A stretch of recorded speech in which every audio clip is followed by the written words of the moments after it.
تو ہمیں بھی کیونکہ حج اگرچہ لوگ نہیں جا پا رہے ہیں وہاں پر، تو حج کا ایک حق بھی ہے، اتنا قریب کی تاریخیں ہیں، تو بس ایک ایسے ہی برکت کے لیے، اگرچہ حاجی نہیں بھی جا پا رہے تب بھی برکت کے لیے کچھ حج کے مسائل اور احکام کا ایسی سرسری رینڈم سے مسائل ہیں. ظاہر ہے کہ اتنا تفصیلی موضوع ہے کہ یہاں پر ایک دفعہ ایک سیمسٹر ہوا تھا جس میں بہرحال ایک انعام بھی رکھا گیا تھا کہ جو بھی اس میں فرسٹ آئے گا اس کو حج پہ بھیجا جائے گا، اور اس طرح سے بہت سے لوگوں نے اس میں کنٹریبیوٹ کیا تھا. تو اس کے تقریباً 30 کلاسیں یہاں پر ہوئی تھیں حج سیمسٹر کی، یعنی 1.5 گھنٹے کی تقریباً 30 کلاسیں یہاں پر ہوئی تھیں. تو اتنے تفصیلی مسئلے ہیں حج کے، تو ظاہر ہے وہ تو نہیں، لیکن ہم بس ایک برکت کے لیے صرف آدھا گھنٹہ ہمارے پاس ہے، اس میں جتنے بھی احکام بیان ہو سکیں ایک برکت حاصل ہو جائے گی اور حج کا ایک حق ادا ہو جائے گا. ٹھیک ہے نہیں جا پا رہے ہیں حاجی وہاں پر، لیکن بہرحال یہاں رہتے ہوئے حج کے احکام کو تھوڑا سا برکت کے لحاظ سے سیکھا جا سکتا ہے. دیکھیے سب سے پہلی بات تو یہ ہے کہ اکثر لوگ کہتے ہیں کہ جناب حج کو ٹالے جاتے ہیں کہ جب تک حج کا بلاوا نہیں آئے گا تب تک ہم حج پہ نہیں جائیں گے. قرآن کے اندر باقاعدہ استطاعت جن کے اوپر ہوتی ہے ان کے لیے ایک انویٹیشن آ چکا ہے اللہ کی طرف سے، وَأَذِّن فِي النَّاسِ بِالْحَجِّ، سورہ حج میں لوگوں کو درمیان حج کا اعلان کر دو. یعنی مستطیع افراد کے لیے باقاعدہ انویٹیشن آ چکا ہے. ان کے لیے اب کوئی الگ سے انویٹیشن نہیں آئے گا کہ ہمارا بلاوا نہیں آ رہا ہے، بلاوا آ چکا ہے. جس کے اوپر بھی استطاعت ہے، جس کی ابھی چند ایک چیزیں ہم آگے چل کر بیان کریں گے، اس کے لیے حج کا بلاوا آ گیا ہے. اب الگ سے تو کوئی جبریل امین وہی لے کے نازل نہیں ہوں گے آپ کے پاس کہ آئیے اب آپ حج کے لیے تشریف لائیے. تو یہ بہت افراد کے ہمیں دیکھنے میں آتا ہے کہ وہ شاید میں نے ایک دفعہ پہلے بتایا تھا کہ حکومت سعودی عرب نے کچھ چیزوں میں باقاعدہ حکومت پاکستان سے احتجاج کیا ہے. ان کی اپنی غلطیاں بھی بہت زیادہ ہوتی ہیں لیکن کچھ چیزیں ہماری بھی ہیں کہ سب سے زیادہ ختم شد حاجی جو ہے نا بوڑھے، وہ یہاں سے حج پر جاتے ہیں. اچھا جاتے بھی ہیں تو وہاں جاتے ہی کیونکہ ایک دم سے چڑھائی اترائی، خود مکے کی اپنی صورتحال ایسی ہے، بوڑھے اتنی چڑھا تو ہارٹ اٹیکس ہوتے ہیں، اکثر ان کی ڈیڈ باڈیز وغیرہ ادھر ادھر پڑی ہوئی بھی وہاں پر نظر آتی ہیں. دل کا دورہ پڑتا ہے، اتنے بوڑھے ہیں تو بہت ظاہر ہے ان کے اوپر بھی ایک لوڈ ہو جاتا ہے. تو بوڑھے حضرات انہوں نے کہا کہ اتنے زیادہ بوڑھے افراد اس طرح کے بلکہ اتنے بوڑھے افراد پر تو حج کرنا جن کے لیے اتنا مشقت کا باعث ہو اور جان کا بھی خطرہ ہو. لوگ کہتے ہیں بھائی اس سے زیادہ تو ہماری کوئی ہو ہی نہیں سکتی سعادت کہ ہمارا وہاں جا کر انتقال ہو جائے. ایسے افراد کے لیے حج پر جانا حرام ہوتا ہے، حرام. وہ ٹھیک ہے ان کی اپنی اخلاص نیت اور وہ ہوتی ہے اندر سے کہ ہاں ظاہر ہر آدمی چاہتا ہے کہ مقدس مقام پر مر کر وہاں پر دفن ہو جائے، لیکن جان کا بچانا کہ جس کو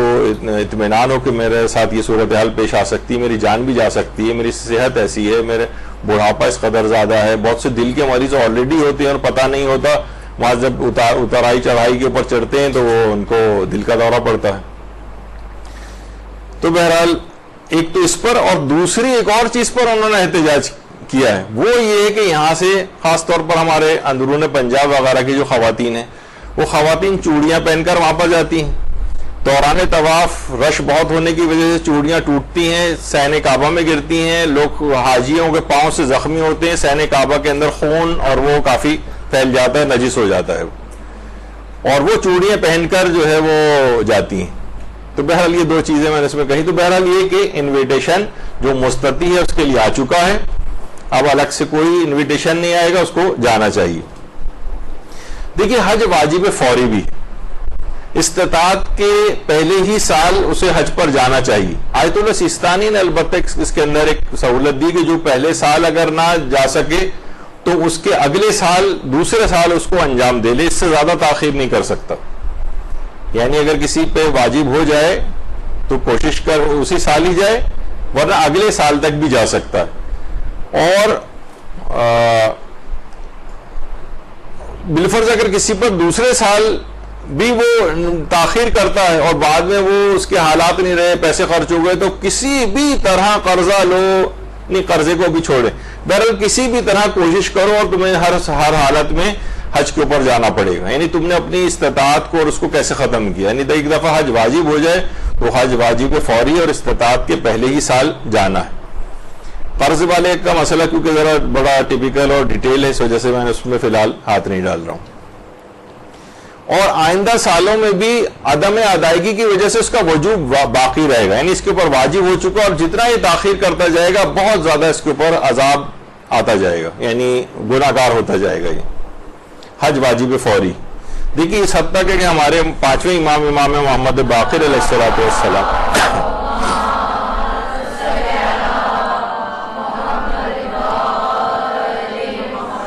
فرماتے ہیں کہ مردے اپنی قبروں میں آرزو کرتے ہیں کہ اے کاش وہ دنیا اور دنیا میں جو کچھ بھی ہے وہ دے دیتے اور اس کی عوض انہیں ایک حج کا ثواب مل جاتا۔ یعنی قبروں میں آرزو، اس قدر یہ عظیم عبادت ہے،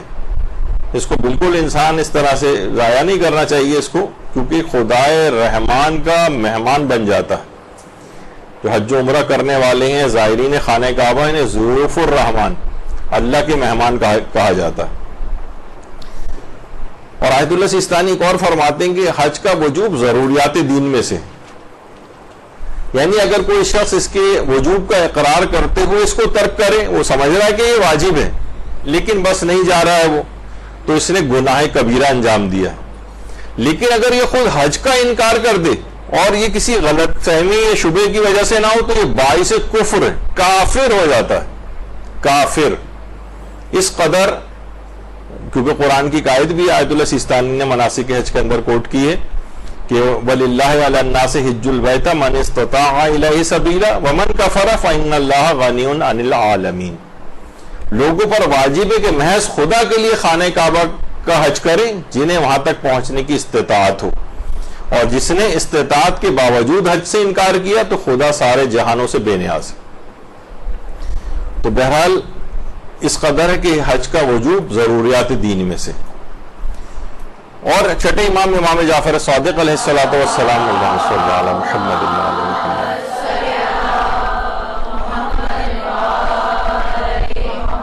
فرماتے ہیں کہ جب تک کعبہ قائم ہے اس وقت تک دین بھی اپنی جگہ برقرار رہے گا،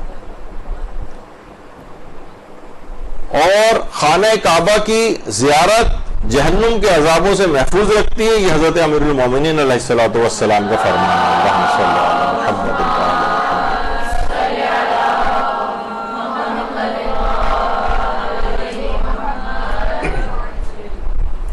لیکن اس کی اتنی عظمت ہے اس کی، لیکن اس کے باوجود پیغمبر اکرم صلی اللہ علیہ وآلہ وسلم فرماتے ہیں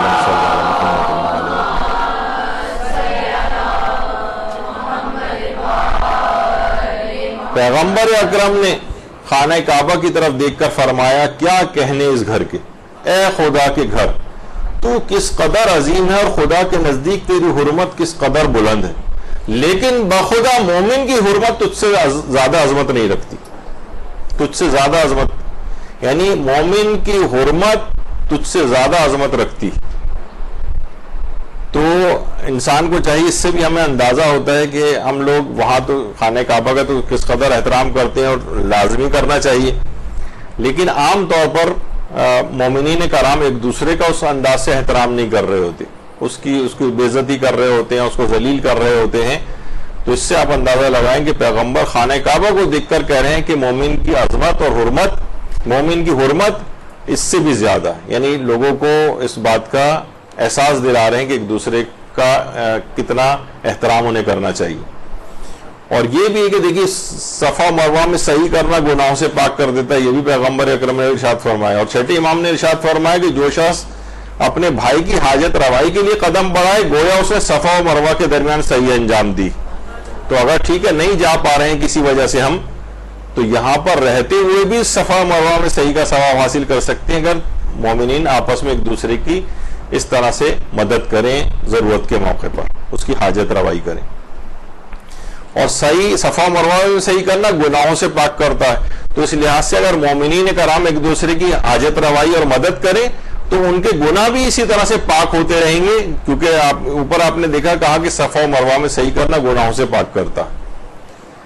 تو انشاءاللہ وہی ثواب حاصل ہوگا۔ حج کے سلسلے میں لوگ کہتے ہیں کہ حج بہت کاسٹلی بھی ہوتا جا رہا ہے، لیکن بہرحال یہ کہ ایک درہم خرچ کرنے کا ثواب 1000 درہم کے ثواب کے برابر ہے۔ بلکہ یہاں تک بھی بات کہی جاتی ہے کہ اگر کوئی شخص کسی باطل ارادے سے بھی مثلا حج کے لیے جائے، یعنی اپنا پیسہ خرچ کرے، بیچ میں کچھ اس کی غیر الہی نیتیں بھی آ جائیں، تو خواہ حج باطل ہی کیوں نہ ہو جائے، تب بھی بہرحال اس کا ایک ظاہری فائدہ جو ملتا ہے وہ یہ ہے کہ اس کے مال میں ضرور اضافہ ہو جائے گا. پروردگار عالم اس کا وہ نہیں رکھے گا احسان، اور بڑھا کر اس کو واپس کرے گا. اور اتنی اہمیت ہے کہ بہرحال ہمارے چھٹے امام جعفر صادق علیہ الصلوۃ والسلام فرماتے ہیں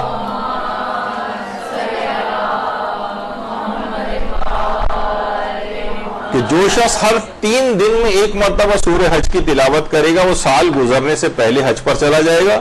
اور اگر سفر حج میں مر گیا تو داخل جنت ہوگا. تو بہرحال حج کی بہت فضائل اور چیزیں ہیں. اور حج کے 3 مہینے ہیں، یعنی شوال،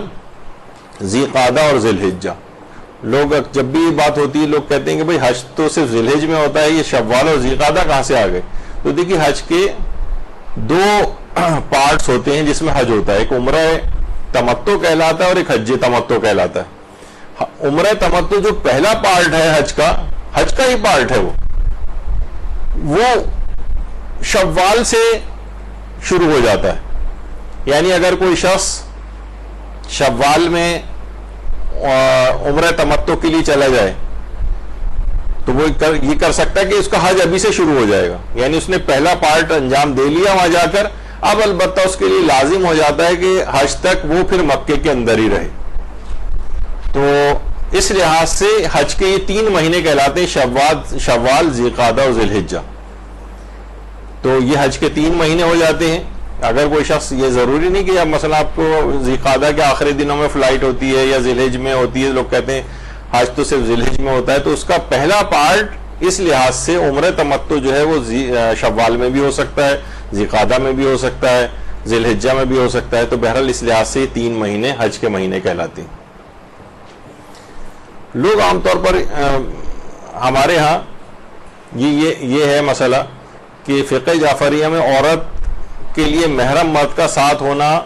جبکہ سفر بھی محفوظ ہو، اس کی عزت بھی محفوظ ہو، تو پھر یہ واجبات میں سے نہیں. یعنی اب تو کیونکہ سفر بھی اس لحاظ سے محفوظ ہیں، کاروانوں میں لوگ سفر کرتے ہیں، پورا حکومتی حفاظتیں اس کے اندر ہوتی ہیں، تو عورت کی عزت عفت ہر لحاظ سے محفوظ ہوتی ہے، اور تو محرم کا ساتھ ہونا ضروری نہیں ہے. البتہ اہل سنت میں 2 فقہ ہیں ایسی کہ جس میں فقہ حنفی اور فقہ حنبلی،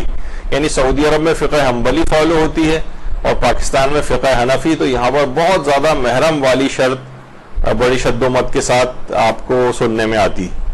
لیکن ان 2 فقہوں کے اندر خاص علی الخصوص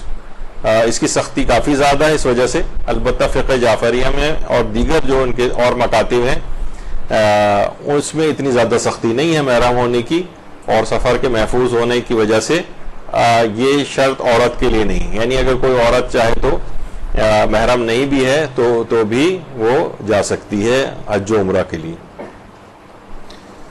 کیا حج کے لیے پیسے جمع کرنے واجب ہیں؟ تو جواب یہ کہ جی نہیں، حج کے لیے پیسے جمع کرنے واجب نہیں. ہاں البتہ اگر حج کے برابر پیسے جمع ہو جائیں تو مالی اعتبار سے حج واجب ہو جائے گا،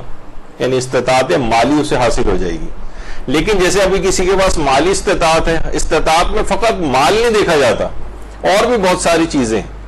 مثلا ایک یہ کہ راستے کھلے ہوئے ہوں، جیسے آج کل راستے بند ہیں، ہم جانا بھی چاہیں تو حج پہ نہیں جا سکتے. تو اس لحاظ سے اگر کسی کے پاس فقط مال ہو اور دیگر استطاعت اس کے ساتھ نہ ہو تو پھر حج واجب نہیں ہوگا اس کے اوپر. یعنی مال ہونے کے باوجود بھی حج واجب نہیں، اور حج کے لیے پیسے جمع کرنے بھی واجب نہیں. دیکھیے لیکن اگر جمع ہو جائے تو پھر اچھا، ایک ایسے بھی ہم نے دیکھے تھے کہ بہت سارے افراد جو بیچارے ہر حج پہ جانے والے کے متعلق یہ کانسیپٹ صحیح نہیں ہے کہ وہ بہت امیر ہی ہوگا. ہم نے دیکھا تھا کہ ایک صاحب تھے جو کہ اندرون سندھ سے آئے تھے اور 35 سال سے تقریباً وہ پیسے جمع کر رہے تھے، بہت عرصے سے. اور وہ ظاہر جب بھی وہ جمع کرتے جا رہے تھے، جب وہ حج کی تاریخ قریب آتی تھی تو ہمیشہ ہر دفعہ آپ کو پتہ ہے کہ حج کے پیسے مزید بڑھ جاتے ہیں، تو بڑی مشکل سے وہ وہاں پر آ پائے تھے.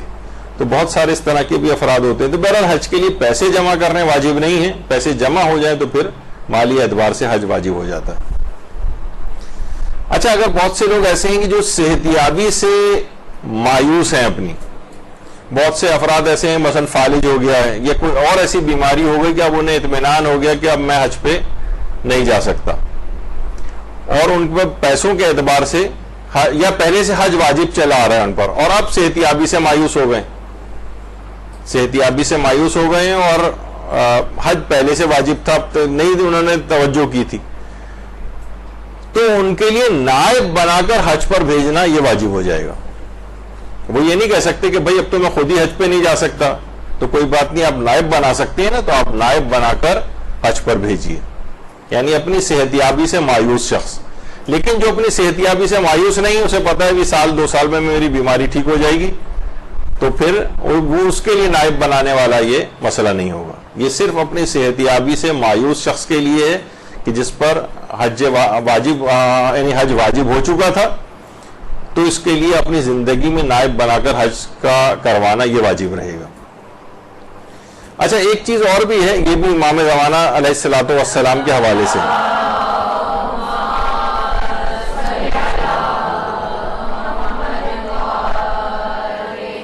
کہ کیا امام زمانہ علیہ السلام کی نیابت میں حج کروا سکتے ہیں، عمرہ کروا سکتے ہیں یا عمرہ کر سکتے ہیں؟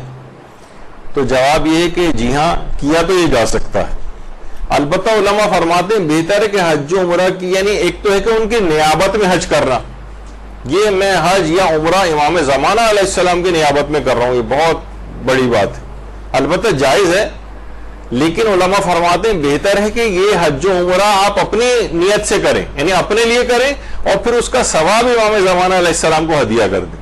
بنسبت اس کے کہ آپ نیابت میں ان کی حج یا عمرہ کو انجام دیں۔ البتہ جو آیت اللہ بہجت تھے وہ تو فرماتے تھے احتیاط واجب یہ ہے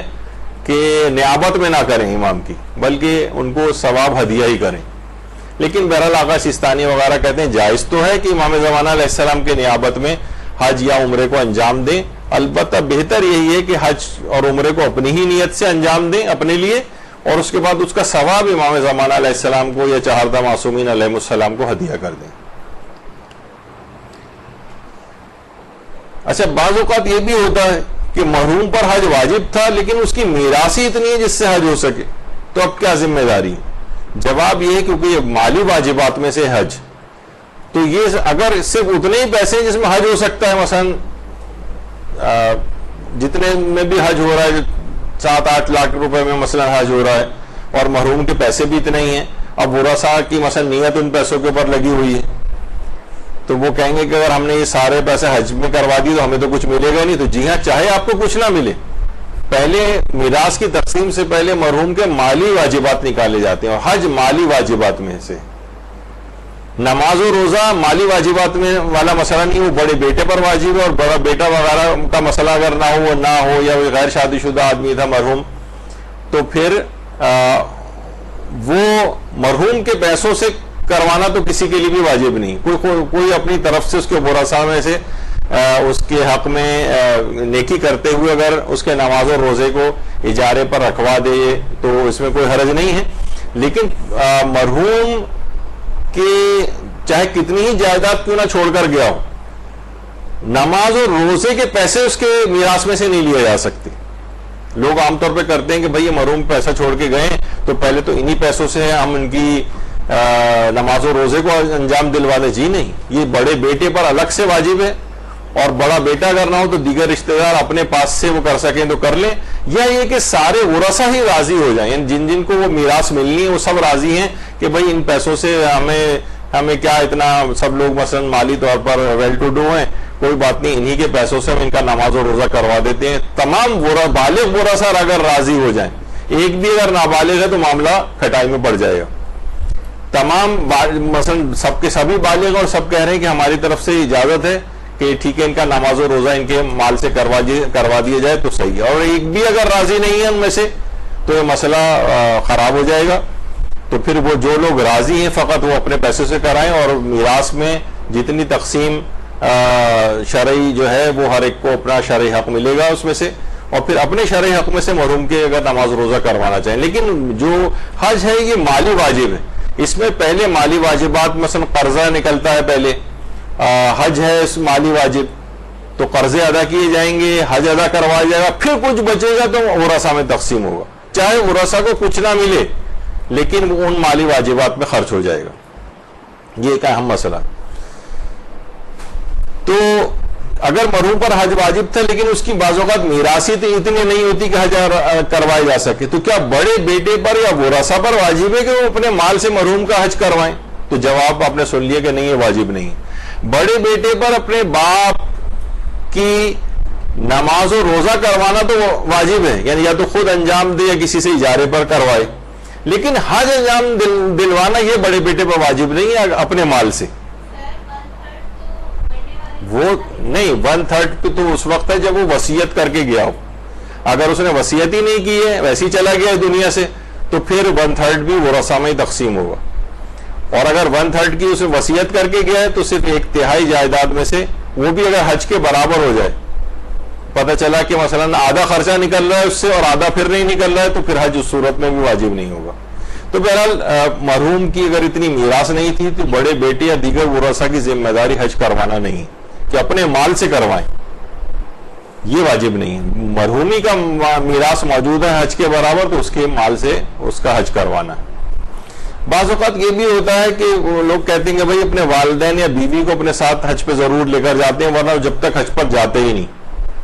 کہ بھائی یہ کیسے ممکن ہے، جب تک میرے والد حج نہیں کر لیں گے؟ دیکھا جائے تو اگر کسی کی استطاعت ہو گئی ہے تو اسے خود حج پر جانا ہے، چاہے والد کے اوپر حج واجب نہیں ہوا تھا. لیکن یہاں پر ہمارے ماحول اور معاشرے کے اندر یہ ہوتا ہے نہیں، یہ کیسے ممکن ہے، بوڑھے والدین نے ابھی تک حج نہیں کیا اور میں حج پہ چلا جاؤں. تو انسان اپنی استطاعت کو ختم نہیں کر سکتا کہ وہ اپنے والدین کو حج پہ بھیج دے، یہ بہت بڑا گناہگار ہو جائے گا. اس پر حج واجب تھا، کیونکہ حج زبردستی واجب نہیں کیا جاتا ہے، اور نہ یہ کوئی کلچرل کوئی چیز ہے کہ معاشرہ آپ کا کیا سمجھ رہا ہے. اللہ کا حکم ہے، جس کے اوپر استطاعت ہوئی ہے یہ فقط اسی کے اوپر واجب ہوتا ہے. ہاں اگر استطاعت زیادہ ہو گئی ہے، کوئی والدین کو ساتھ لے جانا چاہ رہا ہے اور اتنے پیسے بھی ہیں اس کے پاس تو لے جائے، بیوی کو ساتھ لے جانا چاہ رہا ہے اتنے پیسے ہیں وہ ساتھ لے جائے. لیکن عام طور پر بیویاں بھی اس وقت تک نہیں جانے دیتی ان کو کہ جب تک ہمارے لیے بھی پیسے نہیں ہو جائیں گے، یہ بھی نہیں جا پائیں گے، تو وہ بھی گناہگار ہوتی ہیں اگر وہ جانے نہیں دے رہی. بہرحال واجب نہیں ہے کہ اپنے والدین اور بیوی کو ساتھ لے کر ہی حج پر جائے. اتنی استطاعت ہو اور بذل کرنا چاہے، یعنی ان کے اوپر کچھ احسان کرنا چاہے اور اپنے ساتھ لے جائے تو ایک الگ بات ہے.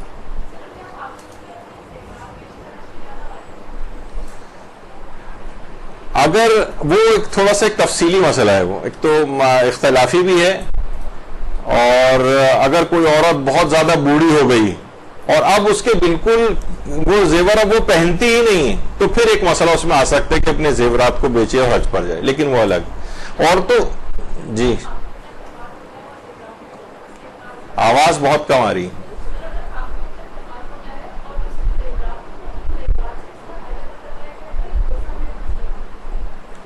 نہیں،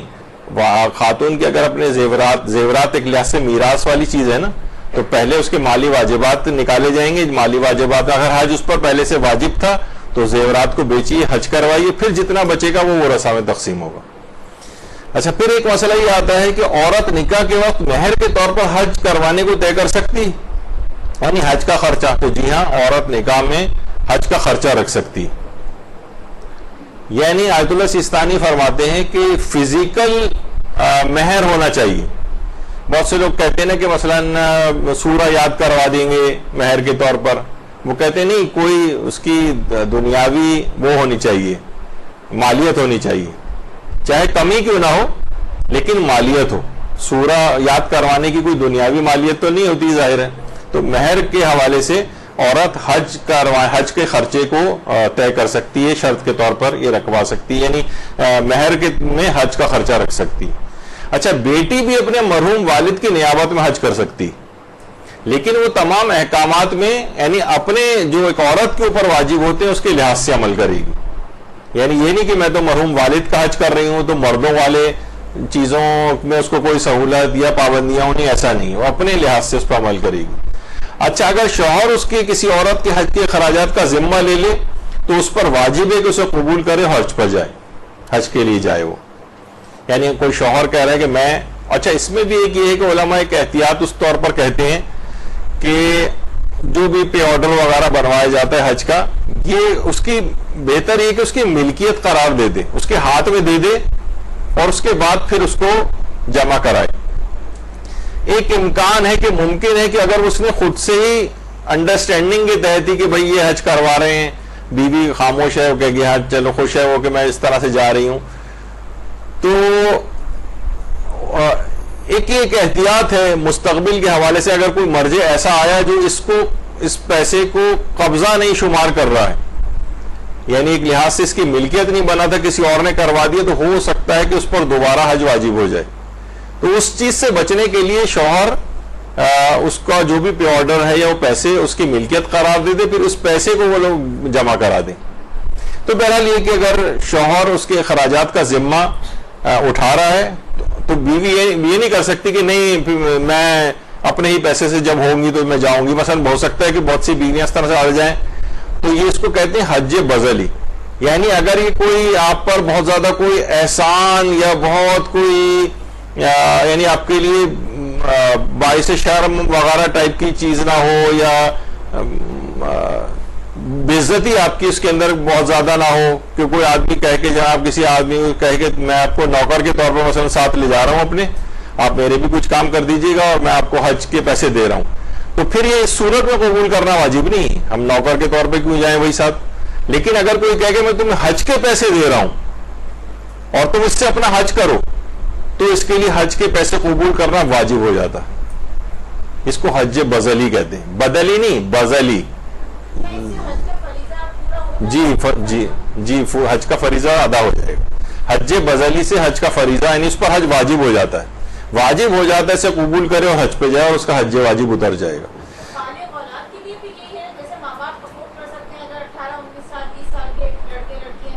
جی وہ اس طرح سے، جی بالکل، وہ اگر ان کو بذل کر دیں پیسے،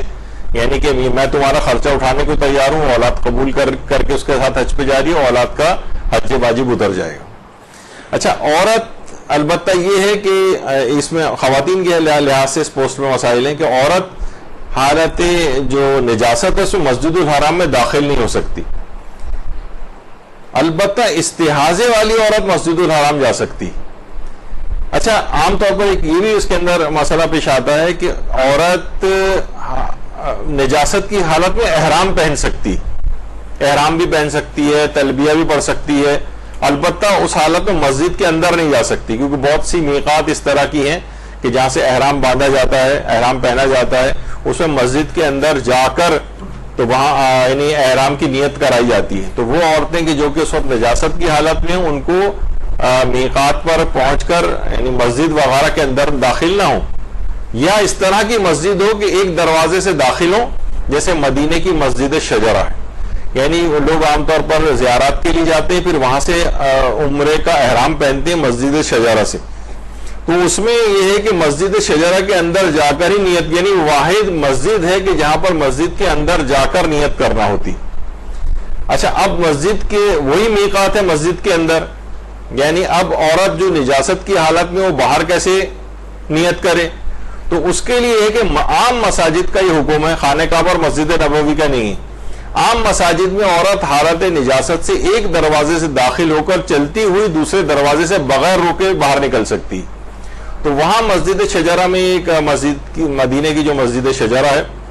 جہاں کے متعلق یہ بات کہی جاتی ہے کہ سارے معصومین نے وہاں سے عمرے کا احرام پہنا ہے، واحد وہ مسجد ہے مسجد شجرہ، سارے معصومین نے وہاں سے عمرے کا احرام پہنا ہے، تو بہت بافضیلت ہے۔ تو وہاں پر عورتیں یہ کرتی ہیں کہ ان کو یہ بتایا جاتا ہے کہ مسجد شجرہ کے دروازے سے داخل ہوتے ہوئے نیت کرتی ہوئی اور تلبیہ پڑھتی ہوئی دوسرے دروازے سے باہر واپس آ جائیں، باہر نکل جائیں، یعنی کیونکہ مسجد کے اندر ہی نیت کرنی ہے اور وہیں سے ان کو تلبیہ پڑھنا ہے۔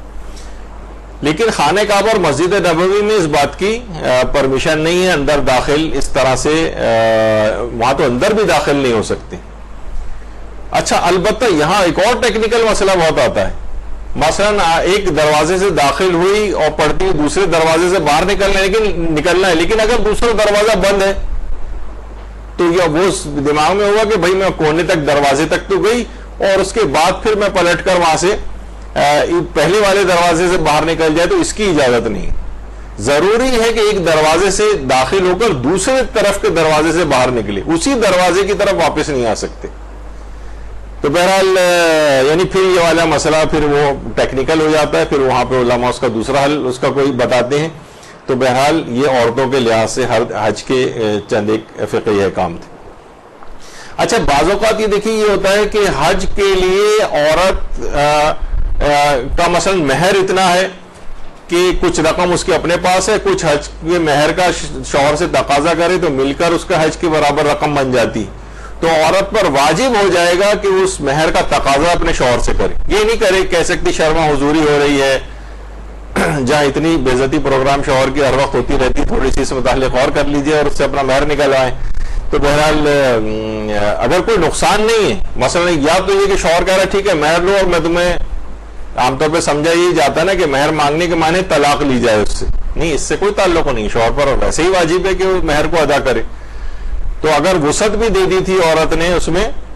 مہر کی ادائیگی میں, تب بھی جو ہے وہ اس کو تقاضا کرے. عندت طلب وغیرہ آپ دیکھیے نکاح نامے کے اندر ہوتے ہیں کہ جس وقت وہ طلب کرے اس وقت اس کو دینا پڑے گا. تو یا تو پوری رقم اس کے برابر ہو جائے تب بھی اس کو ڈیمانڈ کرنی واجب رہے گی, یا یہ کہ اس کے پاس دیگر کچھ پیسے رکھیں گے اور مہر کی رقم مل کر حج کے برابر بن جائے گی, تب بھی واجب ہو جائے گا کہ شوہر سے تقاضا کرو اور اس سے مہر لے کر حج پر جاؤ.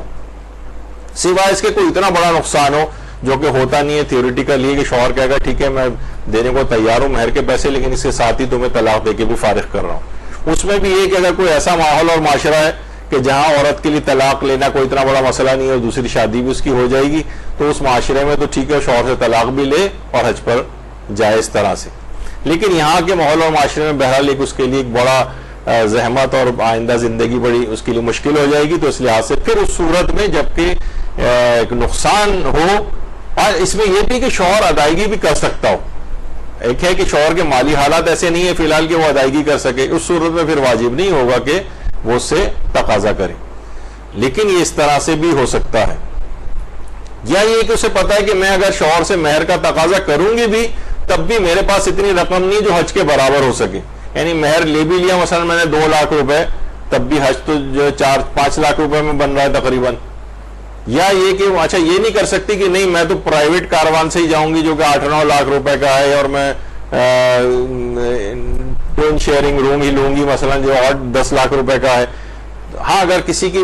مالی سٹیٹس ایسا ہے تو ایک الگ بات ہے, لیکن عام طور پر جب وہ مانگ کے جا رہی ہے اس کے پاس اتنے پیسے نہیں ہیں تو پھر وہ گورنمنٹ اسکیم وغیرہ کے اندر ہی جائے, اور بہرحال حج واجب تو اس کا ادا ہو جائے گا. تو کم سے کم رقم کے اندر بھی یہ اس طرح سے چیز ہو سکتی ہے.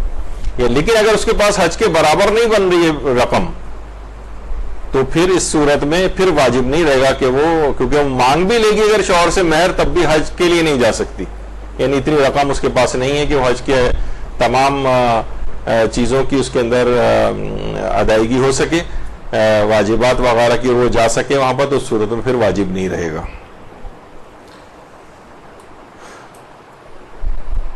عورت اور حج و عمرے میں عورت کسی مرد کی بھی نیابت کر سکتی ہے, مرد کسی عورت کی نیابت بھی کر سکتا ہے, تو بشرطے کہ شرعی مسائل کا علم رکھتے ہوں. حج کے مسائل بہت ٹیکنیکل ہیں, عمرے کے مسائل بھی بہت ٹیکنیکل ہیں, جب تک مکمل معلومات اس پہ نہ ہوں, بہت سے احتیاط واجب میں رجوع وغیرہ کے مسائل کو پتہ ہونا چاہیے, ورنہ آپ کے لیے بڑی مشکلات وہاں پر ہو سکتی ہیں.